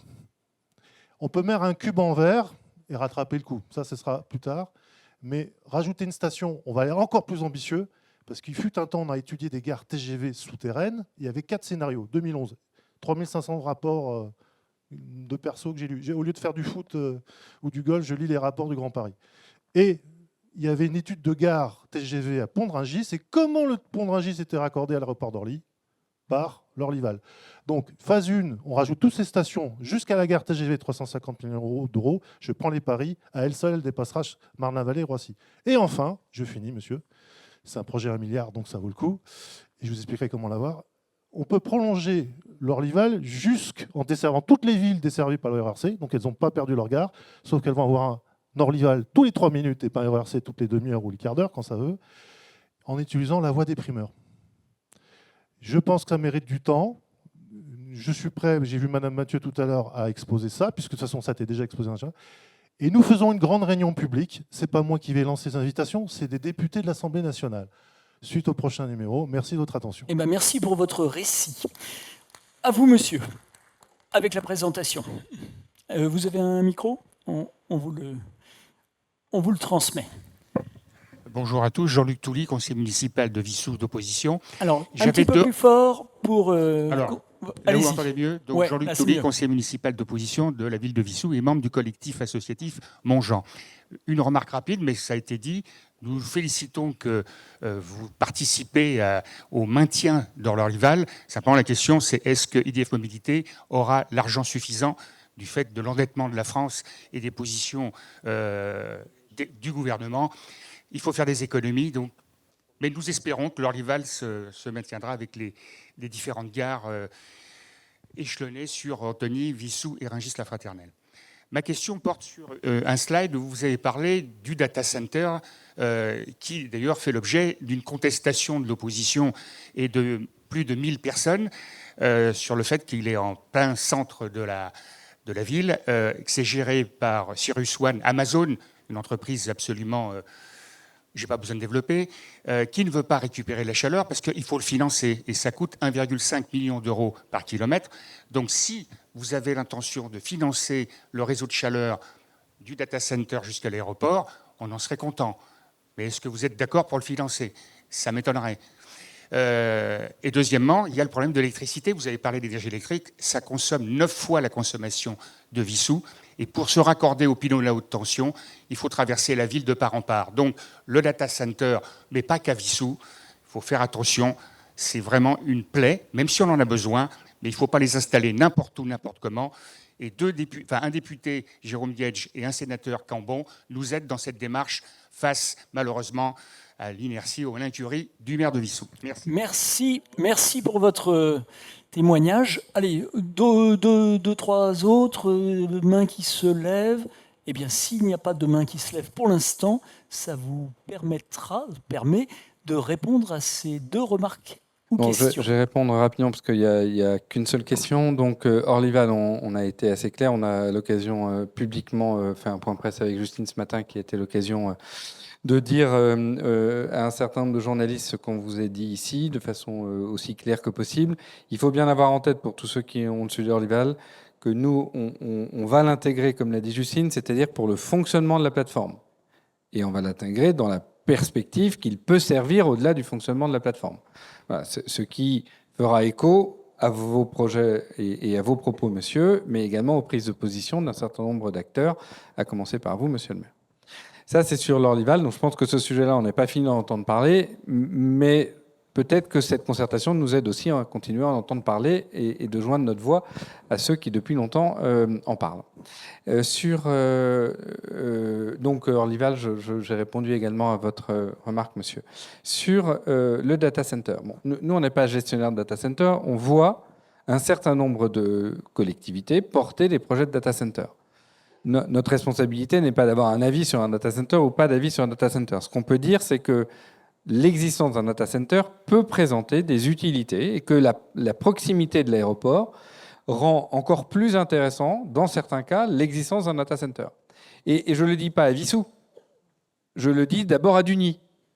Parce que sur Dugny-le-Bourget, c'est grâce à la présence et au dialogue avec l'établissement public territorial qui était en l'occurrence l'établissement public territorial numéro 7, celui qui couvre cette partie-là du territoire de l'Île-de-France, on a mis en place, et la présence ADP a permis de rentabiliser et de diminuer la subvention d'équilibre qui rendait possible ce réseau de chaleur. Je ne dis pas qu'on va le faire. Ce que je veux dire, c'est que ça le rend possible. Et ça fait de cet équipement un élément qui peut contribuer positivement à notre stratégie énergétique, notre stratégie de diminution de notre empreinte carbone et globalement d'efficacité énergétique. Et c'est vrai que ce type de projet, pour nous, présente cet intérêt et ces concertations nous permettent de les remettre au bon niveau. Et si à la fin, ça nous permet de diminuer le besoin d'argent public pour faire un réseau de chaleur, voire de le réduire à zéro, et de proposer ce type d'équipement, écoutez, on sera heureux de l'avoir fait. Voilà, je ne prends pas d'engagement, mais ce qui est certain, c'est que ça permet de le faire. Ce que je sais, c'est que si jamais on n'avait pas ce genre de discussion, on ne le ferait pas. Voilà. Merci. Alors, il y a des habitués des réunions publiques qui ont vu ce numéro. Et donc, si vous souhaitez poser des questions, comme ça a été le cas par écrit, parce que prendre la parole en public, ce n'est pas toujours évident, vous pouvez envoyer des textos à ce numéro. Alors, quelques questions qui sont arrivées. Vous avez présenté, Édouard Rockreit, tout le déroulé de la concertation. Il y a des cahiers d'acteurs que vous avez cités. L'idée, c'est quels sont justement ceux qui ont rédigé, qui ont contribué via les cahiers d'acteurs. Ça, je vous donne les trois questions. Vous avez cité l'enjeu essentiel de la mobilité et vous avez cité la ligne 14. Est-ce que vous avez des indications sur la fréquentation de la ligne 14? Et dernier point, quand ouvriront les nouveaux parkings en entrée de plateforme que vous avez cités? Donc, Justine Coutard, Édouard, je vous laisse. Moi, j'ai commencé par la question sur la ligne 14 et la fréquentation de la ligne 14. J'attire attention sur le fait que les chiffres que nous donnons sont des chiffres qui sont sortis du camion, enfin juste sortis du four, quoi. Donc il peut y avoir des retraitements que je maîtrise pas. Je suis pas un spécialiste du transport ferroviaire ou du transport collectif urbain. Les chiffres que nous avons constatés à Orly, dans la gare d'Orly, pour la ligne 14, au mois de juillet, c'est 850 000, et au mois d'août, c'est 870 000. Donc, on est sur une fréquentation dont le record a été de 33 800 le 9 août dernier, un jour où le trafic passager était de quasiment 120 000. Donc, on ne va pas faire le pourcentage parce qu'il n'est pas pertinent. Évidemment, tous les utilisateurs de la ligne 14 n'étaient pas des passagers, mais ça permet d'appréhender la puissance de ce que représente l'arrivée de la ligne 14 et de commencer à appréhender la puissance de ce que représentera la ligne 18, notamment pour les salariés, dès lors qu'elle rentrera en fonctionnement, et également la puissance du potentiel, si c'est possible, de prolongation de la ligne 14, ce qui est un sujet dont on n'a pas parlé, mais qui est revenu et qui revient à de nombreuses reprises. Et on en a vu tout de suite l'impact routier, avec sur juillet-août 300 000 véhicules en moins sur la plateforme. Donc quand on se dit que le transport collectif est le premier levier de la décarbonation de la plateforme, juillet-août l'atteste. Sur les cahiers d'acteurs, Justine, avec l'aide d'un ami. Oui. J'ai pas la liste exhaustive, mais de toute façon, on a fait là aussi le choix de la transparence, c'est-à-dire que tous les cahiers d'acteurs seront mis en ligne sur notre site internet pour que vous ayez à votre disposition la totalité des contributions qu'on a reçues. Parmi ceux que j'ai en tête, il y a un cahier d'acteurs qui a été rédigé par les CCI, que je remercie pour leur contribution, qui a été très riche. On a eu les 2 départements qui ont fait un cahier d'acteurs, le Val-de-Marne et l'Essonne. On a eu un cahier d'acteurs de l'EPT Grand Orly-Seine-Bièvre, de la communauté d'agglomération Paris-Saclay, de beaucoup de communes, à la fois directement voisines, mais pas seulement. Des cahiers d'acteurs de la part des associations de riverains également, de la part d'IDFM et de la RATP, et d'associations en faveur du vélo. Voilà ce que je peux vous citer. Je ne suis pas sûre d'être complète, mais en tout cas, vous pouvez retrouver le contenu de tous ces cahiers sur le site internet. Et sur la date de mise en place des parkings, on est bien sur un projet qui avance au rythme du développement des transports collectifs, puisqu'on a un projet qui n'est pas là pour empêcher les gens de vivre et de fonctionner, un projet pour tirer le potentiel de la 14, de la 18, de la prolongation du T7, de Seigna et de tous les autres projets qu'il y a autour sur le territoire. Donc l'horizon, il sera précisé dans l'étude, dans l'enquête publique sur l'autorisation environnementale. On est sur un horizon 2035, donc on est sur un horizon fin de période, puisque ce mode de fonctionnement, il ne saurait exister tant que les transports collectifs ne sont pas là et tant qu'on n'en a pas pleinement appréhendé les conséquences, notamment sur le point d'attention qui a été rapidement évoqué, des effets de report des flux routiers. Pas seulement pour la logistique, mais également sur les flux routiers des salariés et des passagers, s'il en reste. Autre question que vous m'avez adressée, alors toujours sur Orlyval, qui est vraiment un sujet sensible et majeur, comme vous venez de le dire. Est-il prévu de connecter Orlyval au quartier d'Orlytech et à son pôle d'accueil ? Là, on va étudier, donc on est dans les études. Je ne voudrais pas une nouvelle fois qu'on n'est pas en train de prendre des engagements, en l'occurrence, sur un sujet aussi complexe sur lequel autant de gens se sont cassés les dents. En revanche, oui, dans l'étude, ce scénario-là fait partie de l'étude. Est-ce qu'il y a d'autres questions ou témoignages d'élus, d'habitants et autres ? J'ai une autre. Alors, monsieur, j'en profite pour vous donner une autre question. Pourquoi la suppression du parking sur la N7 entraîne-t-il un agrandissement du parking restant aux abords sud d'Orly ? Je n'ai pas bien compris, mais je suis. Pourquoi la suppression du parking sur la N7 ? Alors, soit à la limite la personne qui l'a. Je vous laisse. Il faut que je baisse mon micro. Voilà, c'est mieux. En tout. Comme apparemment la question est un peu difficile à comprendre, je vais quand même apporter une réponse. Donc je suis Philippe Laborie et au groupe ADP, j'ai une petite participation au projet qui est en train de se monter. Ce qu'on prévoyait, parce que là j'ai un petit Larsen, ce qu'on prévoyait à côté du Concorde, c'était pas un très gros parking, c'était une dépose de passagers, donc avec relativement peu de place. Et donc elles vont être reportées effectivement dans l'accueil sud, mais ça va pas l'agrandir énormément, ça va faire quelques centaines de mètres carrés en plus, donc ça va pas tellement se voir dans l'ouvrage. Ce qui rendait ce pôle compliqué à insérer, c'était qu'il fallait lui faire des accès, et que finalement, une fois qu'on avait fait toutes les routes pour y accéder, on avait presque plus de place pour mettre les voitures. Donc c'était une bonne idée de nous demander d'y renoncer. Merci, et à vous la parole, monsieur. Alors bonsoir, merci beaucoup pour la présentation. Donc, je suis Damien Frarier, je suis habitant d'Athis. Il a été question dans la présentation de compensation carbone. Je voulais savoir est-ce qu'il y avait déjà des pistes d'envisager au niveau de cette compensation ? Qu'est-ce que vous aviez en tête ou si c'était déjà trop tôt dans le projet ? Voilà, merci beaucoup. À vous la réponse. Allez-y, direct, vous êtes là, c'est bon. Merci, j'ai pas besoin de préparation, paraît-il. Compensation carbone, donc les projets, donc l'objet de la compensation, c'est les aménagements, donc tout ce qui va être la construction des différents objets qui constituent le projet qui vous est présenté.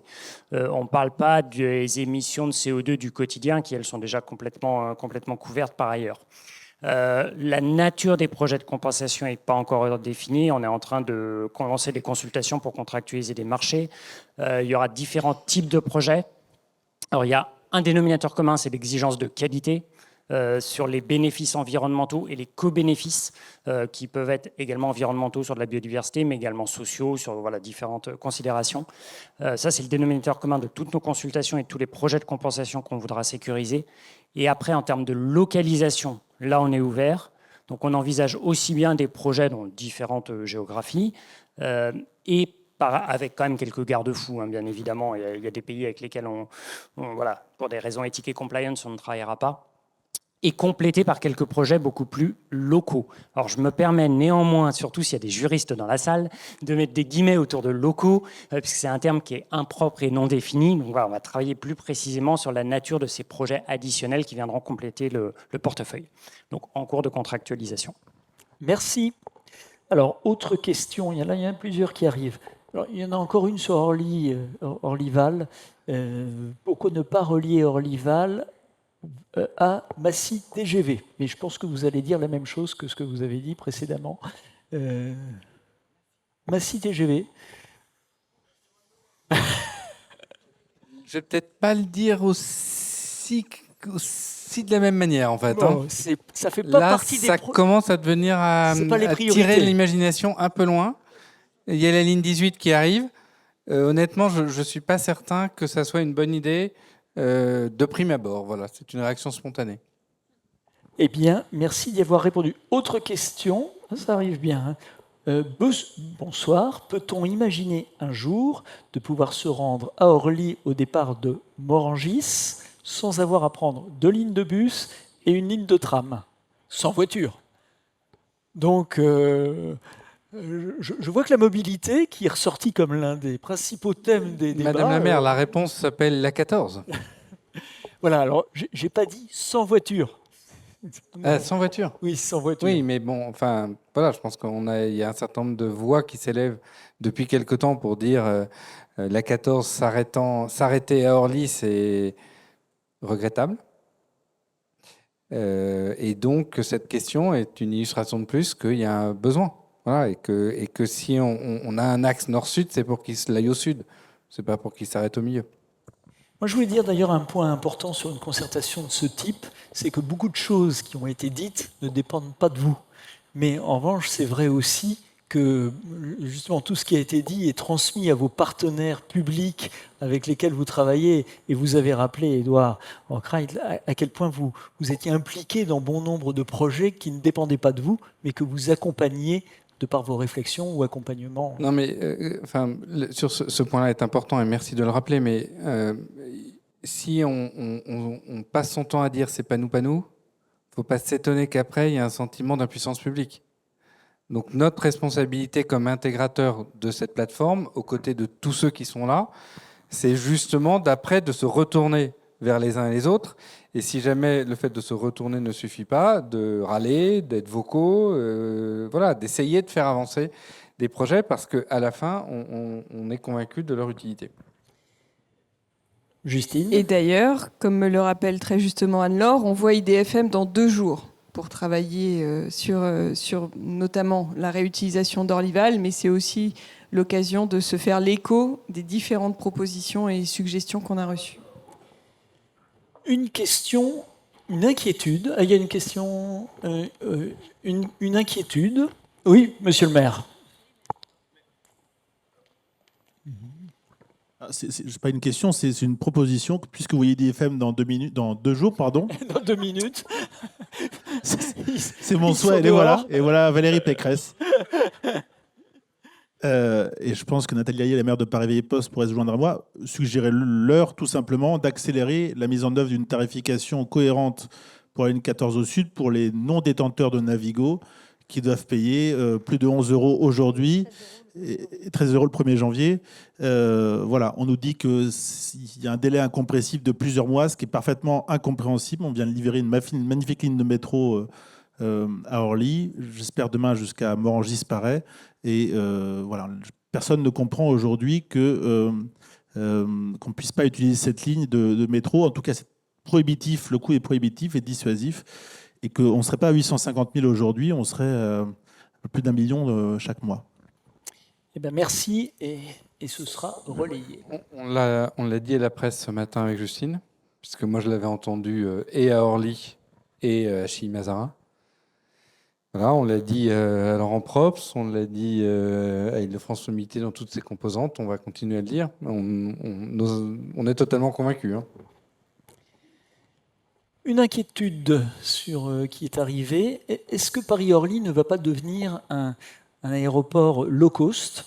Et je continue. À l'image des aéroports de Venise, Barcelone ou Rome, au risque de parier sur un trafic qui n'a plus de justification éco-responsable.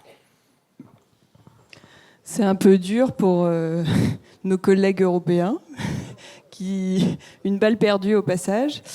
Alors, un aéroport qui accueille des compagnies low cost n'est pas un aéroport low cost. D'ailleurs, les compagnies pourront vous le dire, je pense. Pour plusieurs raisons. Effectivement, il y a une recomposition de notre trafic qui est indéniable, notamment avec le départ d'Air France et la reprise des créneaux par la filiale du groupe Air France Transavia. Et donc aujourd'hui, on a effectivement une large partie de notre activité qui est opérée par des compagnies dites low cost. Donc Transavia, Vueling, EasyJet, qui sont désormais les premières compagnies de la plateforme. Pour autant, ce sont des passagers qui ne sont pas low cost et qui ont besoin et qui ont des exigences, des attentes qui sont au même niveau que les autres passagers. Et donc il n'y a pas de raison qu'il y ait un service qui soit dégradé par rapport à celui qu'on offrirait dans d'autres aéroports. Donc c'est absolument pas notre philosophie. Je peux vous garantir que les passagers sont tout aussi exigeants, quelle que soit la compagnie avec laquelle ils volent. Et puis plus largement, il faut quand même observer qu'aujourd'hui, les politiques des compagnies aériennes ont tendance à se rapprocher, que la frontière entre low cost et legacy a de moins en moins de sens. Il y a des politiques clients des compagnies aériennes qui ont leurs spécificités et je pense que ça a de moins en moins de sens de raisonner avec cette fracture entre d'un côté les low cost et de l'autre les legacy. Nous, on s'emploie en tout cas à accueillir nos passagers de la meilleure des manières, quelle que soit la compagnie avec laquelle ils volent. Donc, de notre côté, en tout cas, pas d'inquiétude. Je voudrais peut-être élargir le propos en disant que le projet qu'on vous présente et dont on discute depuis des mois, c'est un projet qui porte une ambition pour Orly et pour cet aéroport.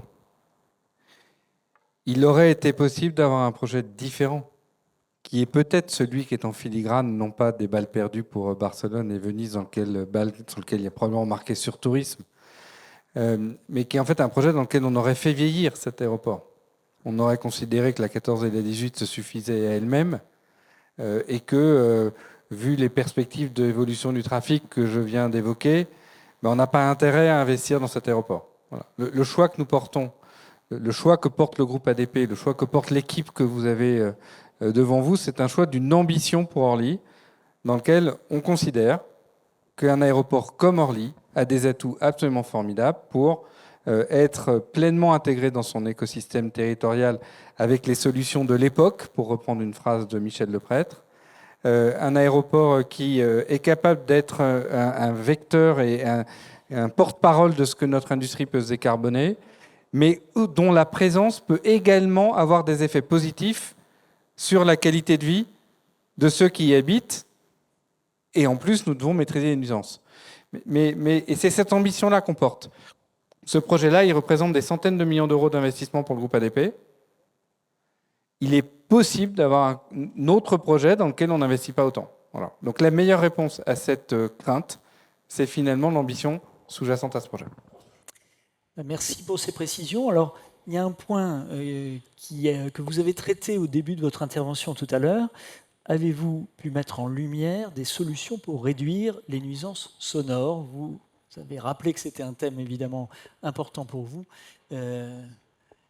Et je vous laisse intervenir sur ce thème. Non, mais là-dessus, l'état du débat est assez clair. On a eu un exercice communautaire qui s'appelle l'étude d'impact sur l'étude d'approche équilibrée, qui identifie les leviers qui permettent d'atteindre un objectif de bruit prédéfini. On peut discuter de l'objectif de bruit prédéfini. Il y a des enceintes pour le faire. L'étude d'impact et les travaux ont été conduits par la préfète du Val-de-Marne. Elle a abouti à un certain nombre de scénarios, 3 pour ne pas les nommer, dans lequel l'État en a préféré un, qu'il a soumis, il a traduit dans un projet d'arrêté qu'il a soumis à enquête publique. Donc, d'un point de vue très technique, l'état où on en est aujourd'hui, c'est que se passe-t-il, alors qu'un certain nombre d'acteurs ont émis des commentaires, voire pour certains des critiques.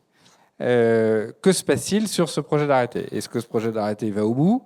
Est-ce que ce projet d'arrêté va au bout, mais qu'il peut être associé de mesures de nature à renforcer le dispositif, ou est-ce qu'il faut recommencer à zéro? Voilà. Cette décision simple, elle est sur le bureau de François Durovray. Donc nous, on n'a pas d'autre réponse que celle-ci. Et ce qui est certain, c'est que on est là pour faire en sorte que cet aéroport fonctionne dans le cadre que nous proposera l'État et que nous propose les pouvoirs publics. Et c'est bien dans ce cadre-là qu'on a inscrit ce projet. Et si jamais je peux avoir un propos personnel, je pense qu'il est de l'intérêt collectif que la réponse à cette question ne tarde pas. Et peut-être en complément et pour rebondir sur la question précédente, je tiens aussi à souligner que pour réduire le bruit, il y a un levier qui est celui du renouvellement des flottes, et qu'en ce domaine, on observe que les compagnies low cost investissent tout aussi vite, voire plus vite que les compagnies legacy pour le renouvellement de leur flotte. Donc ça fait partie des investissements massifs qu'elles consentent à la fois pour la décarbonation et pour la réduction du bruit. Et puis par ailleurs, on a aussi, indépendamment de l'exercice de l'étude d'impact selon l'approche équilibrée que rappelait Édouard, on a aussi à cœur de mener des initiatives dans ce domaine. Pour en citer quelques-unes, il y a par exemple un groupe de travail qu'on a mis en place avec des compagnies volontaires sur les sorties retardées de trains d'atterrissage. Voilà, c'est un sujet qui est évoqué de longue date par les associations de riverains comme une source de nuisance. Et donc on s'est engagé à installer des stations de bruit, à faire tout un protocole de test avec notre laboratoire pour tester avec les compagnies aériennes ces procédures de sortie retardée de trains d'atterrissage. Voilà, ça fait partie des sujets qui sont à l'étude, à la fois sur le renouvellement des flottes, sur les techniques d'approche. Il y a aussi les descentes continues qui font quand même partie des sujets sur lesquels on travaille activement. Désormais, ces descentes continues seront généralisées pour le face à l'ouest. On espère bientôt que les travaux seront lancés pour la généralisation des descentes continues face à l'est par nos amis de la DGAC. Donc, indépendamment de cet exercice qui a cristallisé beaucoup de débats, beaucoup d'échanges, il y a aussi des initiatives qu'on poursuit au long cours pour essayer le plus possible de réduire le bruit. 3 questions, une remarque. Si ADP porte le prolongement de la ligne 14 à Morangis, pourquoi ne pas mettre un pôle d'accueil près de ce futur arrêt? Je n'ai pas compris les actions pour réduire... Je vais vous laisser la parole. Je n'ai pas compris les actions pour réduire l'éclairage nocturne. Et autre question, vous avez pris en compte la demande de développer les pistes cyclables pour joindre l'aéroport. Quid de la piste cyclable existante située sur la N7 qui suit la ligne du tram au départ de la porte de l'Essonne, sous le pont qui est trop étroite, dangereuse, inadéquate? Et une remarque qui fait plaisir, juste une remarque, merci d'avoir fait cette concertation, elle vous est adressée, elle a le mérite d'exister, il est important de le souligner. Merci à cette personne et je vous laisse répondre aux 3 questions précédentes.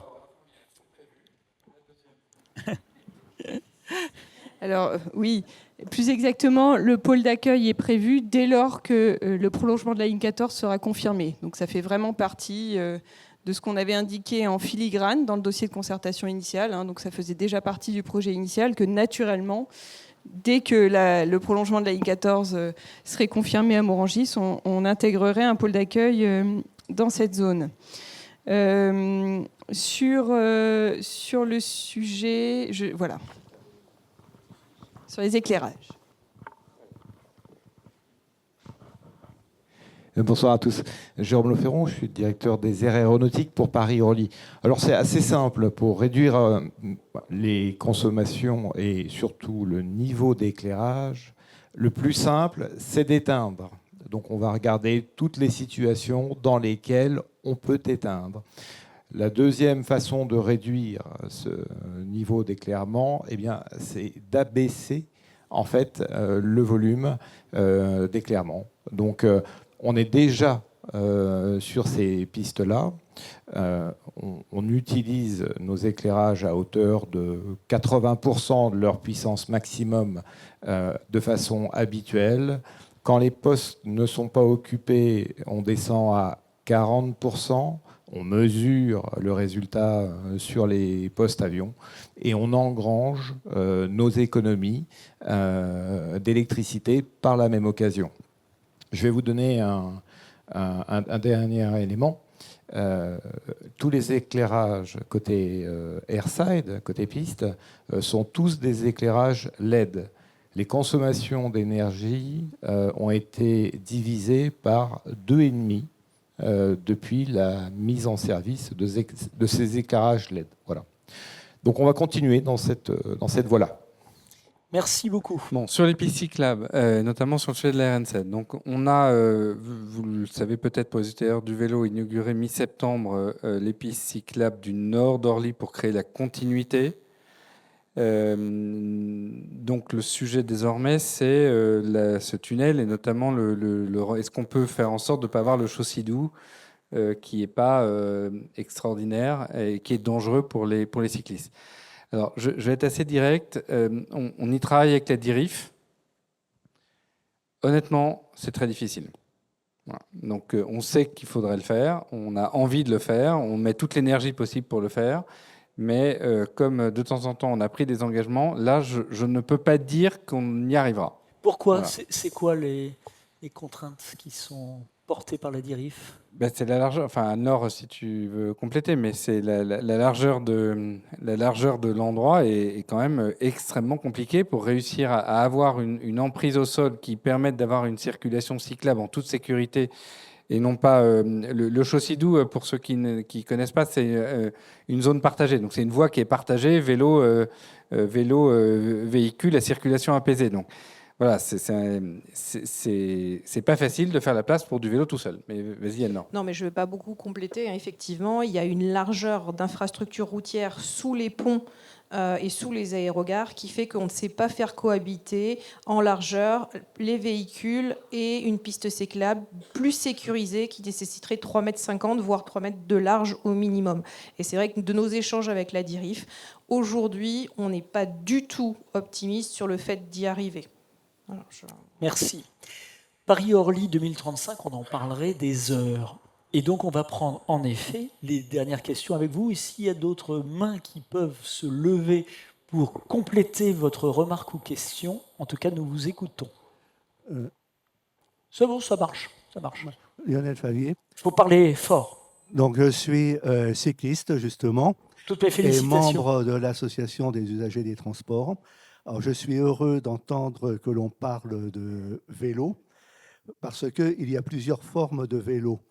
On a parlé de raccorder le réseau cyclable et circulation douce avec les communes environnantes, ce qui est déjà un point très positif, car il y a certainement beaucoup de personnes travaillant à proximité qui pourraient venir à vélo. Mais il y a aussi ce qu'on pourrait appeler un réseau structurant à plus grande échelle, à l'échelle régionale peut-être. Et il y a à ce niveau-là les points durs. Les points durs, et pour pouvoir faire face à ces points durs, il faut qu'il y ait il faut qu'il y ait des moyens importants qui soient mis en œuvre. Donc peut-être que ça se ferait à l'échelle régionale pour permettre, je pense, à l'un des plus importants points durs, qui est la traversée de la Belle Épine, pour venir sur Orly. Parce que moi, j'habite à côté de la Défense. Et à la Défense, il y avait un point très dur, qui est le pont de Neuilly. On nous disait toujours, on ne peut pas On ne peut rien faire sur le pont de Neuilly. Il faudrait faire une passerelle supplémentaire au-dessus du pont de Neuilly. Il y a le Covid qui est arrivé. On a réservé une voie sur le pont de Neuilly pour les cyclistes. Et ça marche parfaitement bien. Et grâce au Covid, on a eu en peu de temps ce que, sur des années, on nous disait que ça n'était pas possible de faire. Et à La Défense, ils viennent de réaliser précisément une voie cycliste souterraine, la voie des bâtisseurs, dans l'une des voies souterraines, sous l'esplanade. Donc, il y a des choses que l'on peut faire, mais cela nécessite des moyens. Et je pense que ça pourrait aussi être à l'échelle régionale. Et puis, dernière petite question, est-ce qu'il y a aussi des parkings publics cyclistes qui sont prévus sur l'aéroport, sur la plateforme aéroportuaire? Parce que quand on arrive avec son vélo, on ne peut le laisser nulle part. Alors, les points durs, on les traite, notamment on a traqué les points de flux de véhicules, et y compris sur la RN7, on réfléchit à des solutions de l'ordre de celles que vous avez évoquées. S'agissant des places de stationnement, on en a d'ici la fin de l'année 228 qui sont prévues, dont 150 qui sont libres, et 74 en consigne fermée, dont 2 pour les vélos cargo, et je crois 24 pour les vélos assistance électrique. Donc c'est un début, mais et puis on a également les services associés, et c'est ce qui est couvert par la labellisation employeur ProVélo qui a été mentionnée tout à l'heure et à laquelle nous travaillons comme 5 autres aéroports en France. Et les Vélib, c'est vrai que nous avons une discussion avec un certain nombre d'acteurs, dont certains sont dans cette salle, pour voir dans quelle mesure on pourrait, à l'occasion de l'extension des programmes Vélib, raccrocher et avoir des stations. On réfléchit sur 5 stations Vélib sur la plateforme. C'est un dialogue que nous avons avec les maires de communes qui se reconnaîtront. Bien, on arrive un petit peu à la fin de nos échanges. J'ai une question. Est-ce qu'il y en a d'autres dans la salle? De toute façon, il y aura un petit verre que vous nous proposez qui est aussi l'occasion d'échanger. Madame, la dernière remarque ou question. On vous passe le micro qui arrive tout de suite. Bonsoir. Question. Bonsoir, merci. Non, c'est à la fois des remerciements et peut-être une question en finale. Je suis Brigitte Vermillier, le maire de Morangis. Et effectivement, on a beaucoup parlé de notre commune. Donc, d'une part, je voulais remercier l'organisation de cette réunion de restitution, saluer visiblement un certain nombre de demandes de la commune de Morangis ont été entendues, notamment la localisation du méthaniseur. Merci d'avoir réaffirmé aussi l'intérêt de l'aéroport concernant le prolongement de la ligne 14 à Morangis. C'est effectivement une aberration de se dire qu'il y a eu un travail formidable réalisé sous les pistes pour amener des voitures vides qui repartent vides, alors que grâce aux études portées par l'EPT notamment, ce sont des milliers de voyageurs qui pourraient être au départ de la station Morangis Paray-Vieille-Poste. Je ne vais pas m'attribuer la ligne, chère amie Nathalie, maire de Paray-Vieille-Poste. Voilà, c'est un non-sens, c'est une aberration. On espère que le bon sens reviendra et les fonds avec. Nous espérons que le président Durovray au département de l'Essonne et maintenant ministre du Transport, qui connaît bien le sujet, nous accompagnera. En tout cas, là, je voulais vous remercier parce que vous avez ouvert de belles portes d'espoir et c'est important pour nous. Donc on continue en tout cas notre combat. Morangis n'a pas l'intention de rester au bord du quai, que ce soit la 14 ou la 18. Merci à vous. Merci Madame la maire. Je vous laisse... je vous donne... Merci Madame la maire. Je pense que sur ce sujet-là, on a formulé notre point de vue, donc je n'ai pas grand-chose à retirer à vos propos. Alors, dernière 2 questions encore. Une qui est arrivée par mail, c'est bonsoir, c'est plus une recommandation. Pour la piste cyclable sous Orly 4, je vous propose de mettre en place un éclairage de meilleure qualité et un contrôle efficace de la vitesse des véhicules motorisés. Ce serait déjà un mieux pour les cyclistes qui sont largement représentés ce soir. Donc en tout cas, voilà une contribution. Moi, j'avais une dernière question pour vous deux. Voilà, une concertation, c'est quelque chose qui est très prenant. Vous avez été très impliqués. Et je peux dire aussi que c'est très rare de voir l'implication sur le terrain de la direction du groupe ADP qui était à de nombreuses reprises voilà, sur tous les points hors les murs, au contact avec les habitants. Je voulais savoir l'un et l'autre quel était un peu un souvenir, une image que vous avez de la concertation que vous avez menée. Et c'est une question qui n'était pas prévue. Donc, Justine, vous qui avez été très largement sur le terrain à expliquer vraiment de A jusqu'à Z ce qu'était un aéroport et comment il fonctionnait et comment il pouvait se développer, quelles sont un petit peu les réactions que vous avez eues sur cette très forte présence que vous avez eue sur le terrain? Alors effectivement, c'était intense. J'ai fait le décompte, je dois en être à ma 60e réunion sur le projet de concertation, donc c'est du temps, mais c'est aussi beaucoup de retours positifs et peut-être une image, un souvenir. Je pense à monsieur qui a participé à l'intégralité de nos réunions, de nos ateliers thématiques. Donc nous, c'est normal, c'est notre projet, c'est quand même c'est notre métier aussi de faire ça et d'être à la manœuvre. Et moi, vraiment, ce qui m'a touchée pendant cette concertation, c'est qu'il y ait des gens comme vous, monsieur, qui prennent du temps sur leur soirée.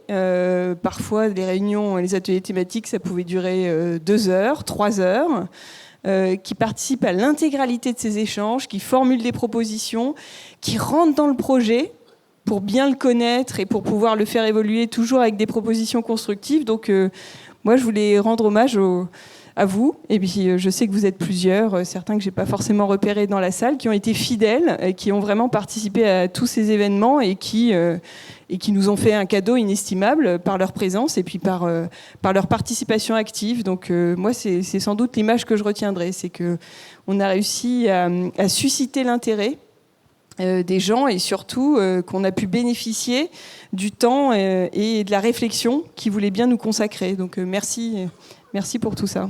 Merci. Édouard? Moi, je voudrais juste terminer cette réunion en évoquant un souvenir. Et un souvenir personnel. Alors, pardon du caractère personnel. En fin octobre 2012, donc il y a 12 ans aujourd'hui, j'écoutais sur France Info Pierre Graff et Franck Mered présenter le projet de ce qu'allait devenir Orly 3. Voilà. Jamais j'aurais imaginé, 12 ans après, d'être dans cette salle avec toi, Justine, et avec toute la chouette équipe d'ADP pour projeter à nouveau Orly à l'horizon 2035 dans des conditions qui me paraissent refléter le propos du maire d'Athis-Mons en introduction. Un aéroport n'est pas hors sol, il est ancré dans un territoire. Un aéroport ne travaille pas seul, c'est un environnement multipartenarial. Un aéroport, ce ne sont pas que des avions, c'est des hommes et des femmes, c'est fait de chair et d'os et c'est une communauté aéroportuaire. Et ADP a cette chance de ne pas être un concessionnaire, ce qui veut dire que nous sommes là pour toujours. Donc lorsqu'on prend un engagement, eh bien, il y aura l'éternité pour nous le rappeler. Merci beaucoup. Merci beaucoup. Merci à toutes et à tous pour votre participation et le groupe ADP vous propose de prendre un verre pour, pourquoi pas, continuer ces échanges. Merci.